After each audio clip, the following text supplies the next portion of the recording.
रहटी थाना क्षेत्र के अंतर्गत ग्राम कावड़ में पिछले दिनों हुई बुजुर्ग आदिवासी दंपति की हत्या की पुलिस ने गुत्थी सुलझा ली है। पुलिस ने आरोपी को पकड़ लिया है।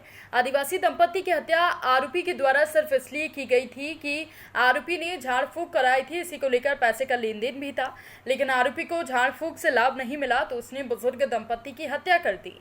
एसडीओपी शंकर सिंह पटेल ने हत्या का खुलासा करते हुए बताया कि 18 मई को पुलिस को सूचना मिली थी कि ग्राम कावड़ में रामलाल पिता अनसिंह बारेला उम्र 70 साल और शनिबाई पत्नी रामलाल बारेला उम्र 65 वर्ष की हत्या हो गई थी। सूचना पर थाना प्रभारी अपनी टीम के साथ मौके पर पहुंचे और पूछताछ की।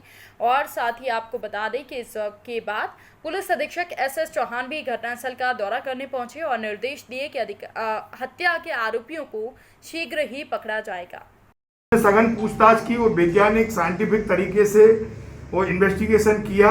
ये पता चला कि जो मृतक था वो झाड़ा फूकी का काम करता था, परिहार का काम करता था।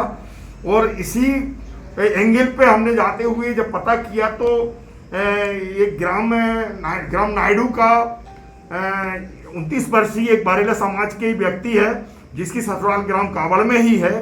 और वो घटना दिनांक को कावड़ भी आया हुआ था, शराब वगैरह उसने पी हुई थी। इस बात की पता चली, जानकारी मिली तथा मृतक के घर तरफ से भी जाना देखा गया, जिस संबंध में उसको पूछताछ और संदेह के आधार पर उसको लाया गया, जिसने कबूल किया कि मृतक से उसने स्वयं की उसका स्वास्थ्य खराब रहता था।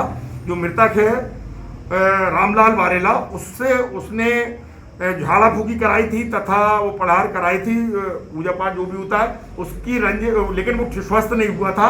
उसका इसी बात पे से विवाद है, उस पर रंजिश थी।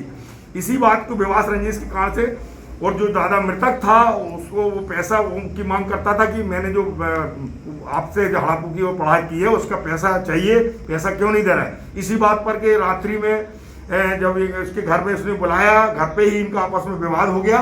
विवाद होने के पश्चात इनमें झगड़ा आपस में जमता, वहां पर रखी कुल्हाड़ी से इसने इसके सिर पर वार कर दिया और उसकी हत्या कर दी। उसकी पत्नी ने वो बीच बचाव किया तो पत्नी को भी उसने हत्या कर दी कुल्हाड़ी मार करके। और इसका ये भी आशय रहा कि पत्नी राज खोल देगी, इस कारण से उसने पत्नी को भी मार डाला और फरार हो गया।